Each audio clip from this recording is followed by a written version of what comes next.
네, 시작의 이슈들 간략하게 정리해보도록 하겠습니다. 오늘장 랭킹5 시간으로 이어가도록 할게요. MTNW 김도영 어드바이저와 함께 하시죠. 어서 오십시오. 네, 안녕하십니까. 안녕하세요. 지수 자체는 오르곤 있는데 실적에 포커스가 맞춰진 건지 테마로 아직까지 편승해야 되는지 아리송합니다. 이슈톡에서 시장 중심 잡아보죠. 5개 바로 열어보도록 하겠습니다. 가장 이슈가 많다라고 할 수 있는 섹터가 오늘은 화장품주입니다.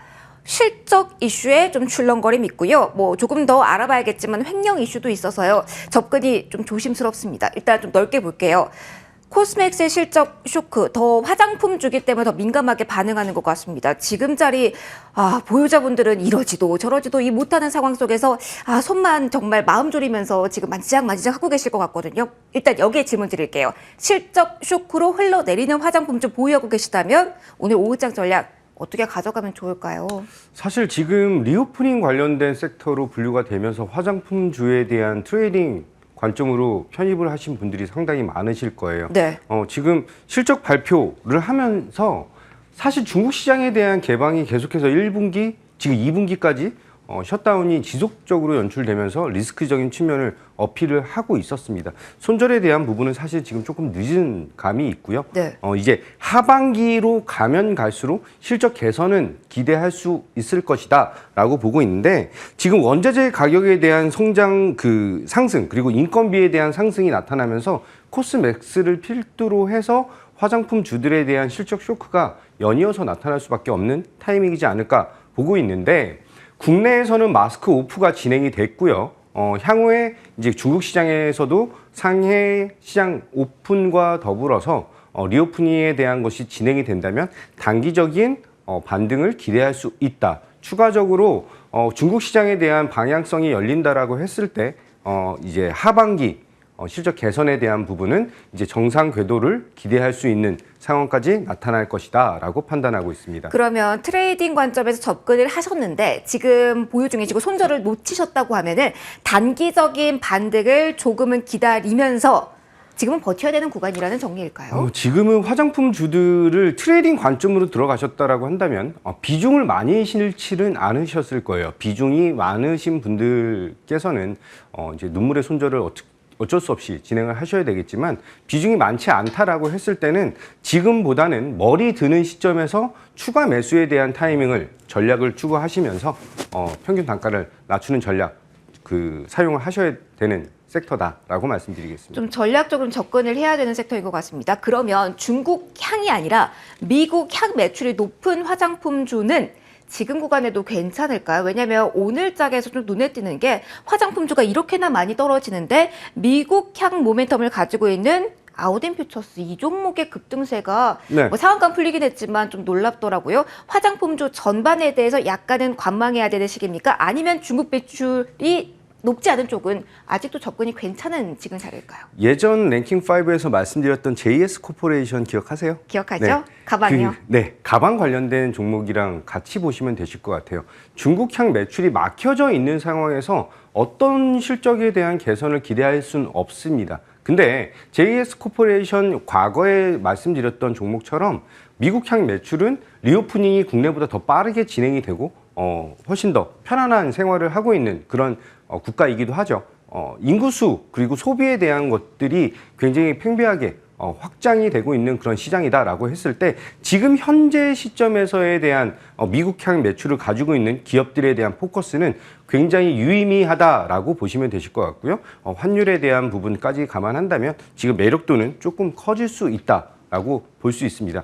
금일 아우딘 퓨처스에 대한 상승이 상당히 크게 나타났고 갭 상승으로 나타났기 때문에 조금 트레이딩 관점으로 대응을 하시고요. 갭을 메꾸는 과정을 소폭은 보여줄 수 있다라고 생각하기 때문에 고점보다는 눌렸을 때 트레이딩 관점으로 대응하시는 걸 추천드리도록 하겠습니다. 소비 모멘텀은 뭐 기대할 만하다 이 점은 알겠는데, 저는 좀 의심스러운 게 다른 화장품주와 마찬가지로 이 미국향 종목들 역시 원자재 가격 부담을 또 안고 있고 인건비에 대한 고민도 해야 될 것 같은데, 이런 리스크는 지금 소비 호재가 더 강하기 때문에 조금 덜 생각해야 되는 건가요?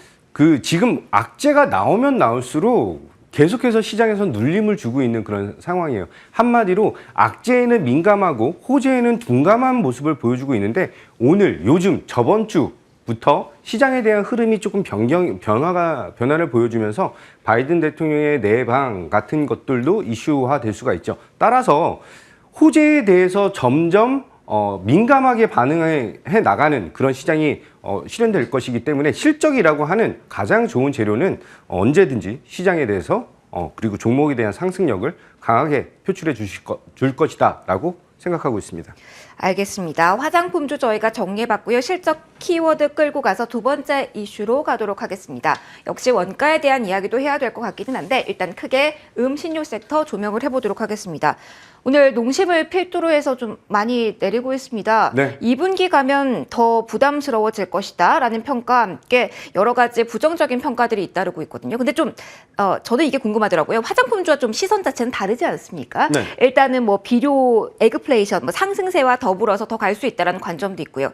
자, 오늘장이 원가 부담 속에 흔들리는 음식료주 어떤 자리라고 판단하십니까? 오히려 눌림목이 나타날 수 있는 자리 아니면 방향이 바뀌는 자리 어떻게 보세요? 농심 같은 경우는 라면 회사죠. 네. 라면 가격은 사실 이제 서민 음식에 대한 굉장히 저렴한 음식이라고 볼 수가 있어서 가격 인상에 대한 것이 상당히 까다롭게 진행이 됩니다. 어렵죠. 네. 그래서 가격 인상, 판가 인상으로 전가를 시켜야지만 그때 제가 이제 B2C 기업들에 집중을 해야 된다라고 말씀을 여러 번 드렸는데 라면 회사 같은 경우는 그게 상당히 어려워요. 그래서 원가 상승분을 지금 1분기에 지금 다 모든 폭격을 다 맞았다라고 보시면 되시고요. 지금 오늘 급락에 대한 부분으로 인해서 지금 가격적인 메리트가 나타났다라고 보고 있는 그런 시점이에요. 그래서 2분기를 저점으로 끝으로 향후에 하반기에는 가격 인상에 대한 여부도 있고 이제 판가 인상이 나타나고 원재료 가격에 대한 안정화가 나타난다라고 한다면 점차 실적적인 개선은 하반기부터 조금 트라이 해볼 가능성이 굉장히 크다라고 판단하고 있습니다. 그러면 눈여겨보고 계신 종목이 있다라고 한다면 이 섹터 내에서 오늘 뭐 이번 주 안에 서서히 접근해서 담아가는 전략을 지금 추천하실까요? 농심 같은 경우는 원래 흐름 자체가 그렇게 네. 다이나믹하게 나타나는 종목은 아니에요. 정말 네. 엉덩이가 무겁다 하는 게 사실은 음식료였거든요. 네네. 근데 오늘 굉장히 큰 폭의 하락, 지금 한 27만 원 중순 정도 되는 것 같은데요. 네. 지금 현재 가격부터 해서 서서히 모아 나가는 전략을 진행하셔야 되는 종목이고요. 철저한 분할 매수 관점으로 대응을 하셔야지만 다치지 않을 것이다라고 말씀드리고 농심도 어떻게 보면은 중국 시장, 뭐 이제 글로벌 시장에 대한 해운에 대한 운송비 부담도 조금 감안을 해야 되는 종목이기도 하죠. 국내 시장에 대한 판매 여부가 상당히 크지만 지금 현재 원재료 가격 부담 그리고 실적 부담이 나타나지만 가격적인 메리트는 이제 다시 한번 반짝일 수 있다라고 표현드리겠습니다. 그러면 반면에 또다시 농심 이외의 것들 좀 질문드리면 좀 넓게 볼게요. 음식료주 전반에 대해서는 보유하고 계신 분들은 지금 오늘장 약간은 당황스러우실 것 같거든요. 네. 어떻게 하면 좋을까요? 이제 에그플레이션 관련된 종목으로 많이들 담으셨을 거예요. 그게 뭐 이제 식용유라든지 뭐 대두라든지 여러 가지 종목들로 많이 담으셨는데 테마성으로 움직이는 종목들을 담으셨던 분들은 전일 고가 대비해서 좀 밀리는 현상을 보여주면서 네. 조금 리스크적인 측면을 생각을 하고 있는데 계속해서 말씀드리지만 테마성 종목들은 밴드를 짧게 주시고 배트 짧게 주시고 대응을 하셔라라고 말씀을 드렸고요. 지금 현재 국내 시장에서 신정부가 들어오고 이제 새로운 정권에 대해서 방향성이 나타나고 있는 시점이기 때문에 조금은 굵직굵직한 정부 정책 수혜를 받을 수 있는 종목들 아니면은 실적들이 탄탄한 종목들 군으로 조금 시장의 대응을 차근차근 쌓아서 나가시면 다치지 않는 그런 수익을 볼 수 있다라고 보고 있습니다. 그럼 저기라면 에그플레이션 이 키워드를 잡고 간다고 한다면 비료, 사료 이렇게 좀 테마성 성격으로 묶인 것은 좀 덜어내고 네. 하지만 음식료주로 조금 더 실적이 뒷받침되는 종목들은 끌고 가도 되는 자리다 이렇게 정리를 해도 될까요? 네, 그렇습니다. 알겠습니다. 음식료주 정리 받아봤고요. 세 번째로 넘어가도록 하겠습니다. 여기에도 실적 이야기를 또 해야 될 것 같습니다. 자, 엔터주입니다. 가장 많이 빠졌다. 이제 갈 때도 되지 않았나, 뭐 리오프닝 수혜주기도 했고 네. 코로나 때도 버텼다고 하고 이슈는 많은데 지금 자리가 전반적으로 좀 의구심이 드는 자리입니다. 일단 네. S&P로 질문 드릴게요. 낙폭 과대 영역에 있는 엔터주 실적 잡고 모멘텀 플레이 가능할까요? SM 같은 경우는 지금 OP 마진을 25% 정도까지 보면서 굉장히 나이스한 그런 실적을 발표를 했다라고 보시면 되실 것 같아요. 가장 중요한 부분은 제가 과거에 랭킹 5에서 말씀드렸던 것처럼 라이크 기획에 대한 지분을 어떻게 평가할 것이냐, 그 옵션에 대한 것이 이제 그 매각에 대한 이슈로도 연결이 되고 실적으로도 악화를 보여주는 상황이다라고 말씀드렸는데, 이번에 라이크 기획에 대한 지분을 축소하면서 그거에 대한 옵션을 좀 축소를 하면서 실적적인 개선을 상당히 강하게 어필했다라고 하는 것은 긍정적인 요소로 평가할 수 있습니다.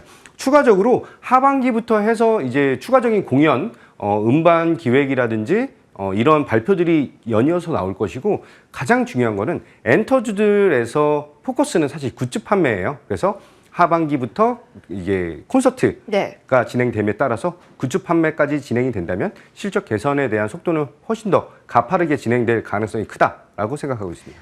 그러면 사실은 이게 궁금하더라고요. 저희가 매크로 환경을 무시할 수는 없으니까요. 네. 엔터는 성장 섹터에 들어가고 지금 환경이 성장주에 우호적이진 않으니까 네. 그렇기 때문에 상단이 제한될 수밖에 없다라는 반면에 부정적인 평가도 엔터주에 대해서 있더라고요. 이 부분은 어떻게 생각하면 좋을까요? 그 막혀져 있던 뚝이 풀리는 네. 상황이라고 저는 생각을 하고 있어요. 지금 엔터주, 성장주에 대한 그 상방이 막혀져 있다 이렇게 볼 수도 있지만, 저는 성장주든 그게 그 가치주든 상관할 것 없이 산업에 대한, 그 섹터에 대한, 그 사업에 대한 성장성이 열려 있느냐 열려 있지 않느냐에 대한 판단을 하셔야 됩니다. 비단 하이브 같은 경우를 본다라고 했을 때 성장성은 BTS를 필두로 해서 굉장히 좋은 모습을 보여줬던 상황이죠. 네. 하지만 BTS가 바로 병역 관련된 이슈로 인해서 하이브에 대한 성장성을 그 발목을 붙잡는 그런 모습을 보여주고 있고요. 이번에 새로 나온 르세라핌 같은 경우는 제2의 BTS를 꿈꾸면서 오픈을 했는데, 학폭 관련된 이슈가 다시 한번 터지면서 추가적으로 좀 눌림을 주는 상황이 발생을 하고 있습니다. 네. 따라서 지금 JYP라든지 이런 종목들은 은근히 굉장히 탄탄한 모습을 보여주고 있는 거에 반해서 지금 성장성이 그 붙잡힌 SM이라든지 아니면 하이브 같은 경우들은 조금 눌림에 대한 부분이 좀 강하게 어필했던 상황이죠. 엔터주 가운데 네. 접근 포인트를 잡는다고 한다면 아티스트가 얼만큼 활약을 해주는가, 여기에 포커스를 맞춰야 되는 건가요, 지금? 아티스트에 대한 한마디로 이제 아까 전에 말씀드렸던 것처럼 굿즈 판매에 대한 것을 어필할 수 있는 그런 엔터테인들을 얼마나 보유하고 있느냐에 주목을 하셔야 되는 상황입니다. 그러면 엔터주 가운데 지금 자리에서 가장 매력적으로 보시는 종목도 있으세요, 의원님? 저는 여전히 JYP가 엔터들에서는 탑픽이라고 생각하고 있고요. 재무 구조가 건전하다는 쪽을 긍정적으로 보신 걸까요? 가장 그 투명성에 대한 것을 어필을 할 수가 있고요. 엔터주들은 사실 SM을 필두로 해서 봐야 되는데, 라이크 기획이라든지 아니면 하이브는 또 다른 병역에 대한 이슈 이런 것들을 좀 제외하다 보니까 3사에서는 그 회사밖에 없지 않을까라는 생각이 좀 들고 있습니다. 그래도 서서히 좀 긍정적으로 바라봐도 되는 시점이다라고 엔터주 정리 받아보도록 하겠습니다. 네 번째로 넘어가도록 하겠습니다. 자, 네 번째 이슈도 점검을 해보도록 하겠습니다. 저희가 원자재를 오늘 또 키워드로 실적과 함께 끌고 오곤 있는데, 2차 전지 소재 같은 경우는 사실 저는 오전장 항상 볼 때 나스닥이 급락을 하면 2차 전지 소재도 흔들리기 마련이라서 좀 걱정을 했습니다만, 오늘 전반적으로 잘 가고요.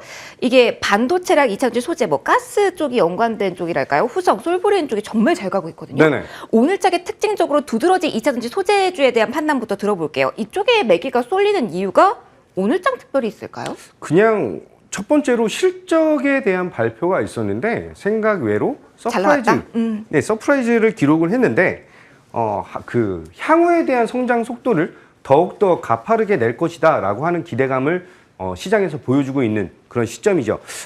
테슬라라고 하는 회사가 어떤 악재에도 불구하고 생산량에 대한 발표를 맞추지 못했던 적은 없습니다. 이번에 중국 시장에 대한 셧다운을 통해서 지금 생산량이 좀 부족한 부분이 있지만 그거를 다시 한번 탈피할 수 있는 또 다른 전략적인 모습을 기대를 하고 있는 그런 시장이다라고 보시면 되시고요. 이것을 필두로 해서 오늘 2차 전지, 소재뿐만이 아니라 대부분 종목들이 굉장히 긍정적인 흐름을 보여주고 있다라고 하는 점은 저평가 매력도 플러스 향후 성장성에 대한 것까지 어필을 하고 있는 그런 섹터다라고 말씀드리겠습니다. 그러면 화장품주랑 다르게 중국 봉쇄 이슈가 뭐 해소를 된다고는 하지만 계속해서 우리를 괴롭힐 것 같은데 네. 그에 대한 리스크는 이세전지 소재에 한해서는 지금 크게 우려하지 않아도 되는 상황이다. 네, 저는 그렇게 보고 있습니다. 아, 그렇다면 가격적인 메리트가 가장 생긴 구간은 어디 있다고 보십니까? 뭐 양극재도 있고 동박도 있고 뭐 특수가스도 있고 좀 분야가 좀 넓어서요.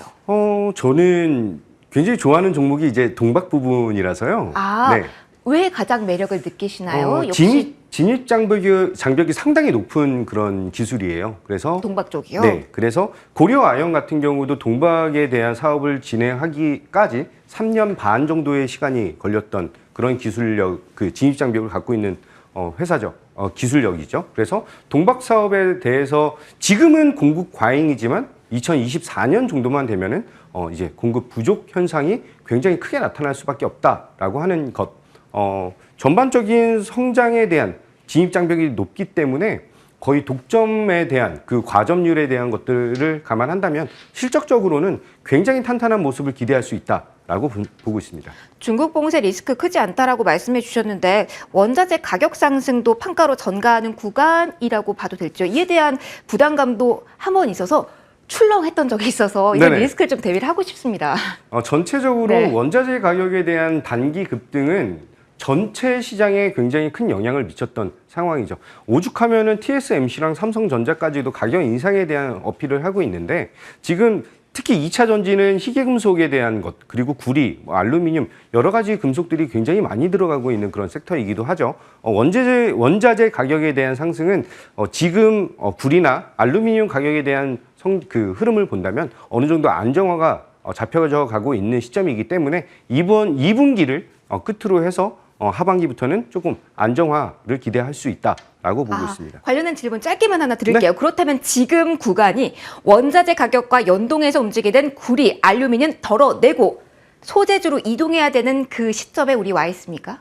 눌림을 줄 때 이제 이런 얘기가 있죠. 피가 낭자할 때 들어가야 된다라는 얘기가 있는데 아, 무섭습니다. 네, 지금이 굉장히 많이 닫혀 있는 상황이고 계좌들도 많이 닫히고 종목들도 많이 닫혔는데 지금 상황이 어떻게 보면은 저점 매수를 할 수 있는 절호의 기회 중 하나다라고 말씀드리겠습니다. 지금이 기회일 수 있다라는 코멘트 받아봤습니다. 마지막 이슈 체크하도록 하겠습니다. 저희 이번 주 굵직한 이벤트들이 많습니다. 지난주부터 바이든 방한 이슈에 좀 주목을 하고 있는데요. 이쪽 오늘 집중적으로 이야기 나눠보도록 하겠습니다. 이제 저 전선 이 관련주가 네. 저는 사실은 경업 관련주 북한 이슈가 나올 때마다 테마성으로 뛰던 종목이었거든요. 네네. 근데 이제는 그 테마성을 조금 더 넘어서 정책을 딛고 조금 더 단단하게 오를 수 있는 섹터로 봐야 되나요? 이거 건자잖아요. 이제 어떻게 분류해야 되는지 이 코멘트 먼저 들어볼게요. 사실 이제 전력선 관련된 부분은 원전으로 시작해서 이어진다라고 보시면 되시는데요. 신재생까지 이렇게 넓게 보시면 된다 요즘은. 네네. 근데 저는 전선주보다는 사실 다르게 보고 있는 거는 네. 에너지 저장 장치에 대한 ESS에 대한 흐름을 조금 더 타이트하게 봐야 되는 것이 아닌가 이렇게 보고 있습니다. 신재생 에너지, 원전, 2차 전지 등등 폐배터리에 대한 활용까지 진행한다면 ESS에 대한 매력도만큼 지금 현재 저평가 매력도와 성장 동력을 갖고 있는 sek터는 없지 않을까라고까지 말씀드릴 수 있고요. 전선주는 테마성에 대한 성격이 굉장히 강하게 나타나고 오늘 추가적인 상승을 보이는 그 섹터 안에서도 추가적인 상승을 보여주는 종목들이 몇몇 되지 않는다라고 하는 부담감도 있을 수 있습니다. 따라서 실적적인 베이스와 향후 성장에 대한 것을 감안한다면 조금 더 매력적인 섹터는 ESS 섹터로 귀결이 되지 않을까 이렇게 판단하고 있습니다. 이 종목도 지금 만약에 오늘장 아니면 내일 정도에 접근을 해본다고 한다면 단기적으로 미 대통령 방안과 더불어서 좀 시세 기대할 수 있는 섹터라고 봐도 되나요? 이렇게 목록이 좀 넓게 갔나요? 지금 바이든 대통령에 대한 방안 이슈로 가장 크게 덕을 보고 있는 것은 반도체도 아닌 자동차 부품주라고 생각하고 있습니다. 자동차 부품에 대한 흐름이 오늘도 굉장히 다이나믹하게 나타나고 있는 점이고 대장주들이 조금씩 바뀌고 있는데 어쨌든 실적적인 종목으로 감싸져 있는 종목, 특히 이제 SL 같은 경우는 상당히 큰 폭의 상승을 보여주고 있다라고 하는 고무적인 상황을 어필하고 있죠. 바이든 대통령이 방한과 동시에 현대차 그룹에서 진행하는 시설 투자 발표에 대한 것은 아직까지 매력적인 것을 어필하고 있다라고 보고 있습니다. 자동차 부품주 지금도 관심 가져도 된다라는 코멘트까지 받아봤습니다. 5개 이슈 저희가 정리를 쭉 해봤습니다. 원픽 받아볼 시간입니다. 원픽 단기적으로 좀 올라갈 종목들을 바로바로 주시더라고요. 네. 오늘은 어떤 것 공개해 주실까요? 오늘은 조금 다르게 잡았고요. 네. 2차 전지 소재주이긴 한데요. 동박 쪽인가요? 아니요. 그렇지 그럼 않고요. 어딘가요? 첨보라고 하는 종목을 갖고 왔습니다. 첨보. 네. 네. 굉장히 고가 종목이기도 하고 상당히 많이 눌림을 받았는데요. 오늘 많이 올랐어요. 한 27만 원 정도 수준이면은 좀 많이 올랐다라고 할 수 있는데 한 26만 원에서 27만 원 사이에서 매수를 한다라고 한다면 지금부터 해서 한 번에 사시면 안 됩니다. 이 종목은 계속해서 매수에 대한 분할해서 매수를 해서 끌고 간다라는 관점으로 봤을 때 올해보다는 내년이 또 지금 상반기보다는 하반기가 아니면 올해보다 내년이 내후년이 지속적으로 좋아지는 기업이다라는 걸 감안했을 때 지금부터 해서 꾸준하게 쭉 끌고 가는 비중을 점차 확대해 나가는 그런 종목으로 보시면 되실 것 같습니다. 이 종목 같은 경우는 사실 궁금한 게 이렇게 비중을 조금씩 늘렸다고 가정을 하면 시세가 좋을 때 끊어가고 다시 매수하고 이런 전략이 유효합니까? 아니면 한 번 잡았다가 쭉 길게 가는 게 조금 더 유효한 전략이 될까요? 쭉 길게 보시면 되시는데요. 네네. 30만 원 이상에서는 한 30에서 33만 원, 1차 목표 가격이 30만 원인데요. 30에서 33만 원 사이에서는 비중 축소에 대한 것을 조금 피력하시고요. 이후에 대해서 눌림 줬을 때 다시 한번 재매수에 대한 관점 보시면서 전체 물량을 다 터는 것이 아니라 계속해서 끌고 가셔야 되는 그런 종목 중 하나다. 놓으시면 다시는 잡을 수 없는 그런 가격대를 어필할 수밖에 없는 종목이다라고 생각하시면 되실 것 같습니다. 알겠습니다. 손절가, 목표가까지 확인을 해주시고요. 저희 원픽까지 확인해봤습니다. 지금까지 MTNW 김도영 어드바이저와 이 시간 함께 만들어봤습니다. 고맙습니다. 네, 감사합니다.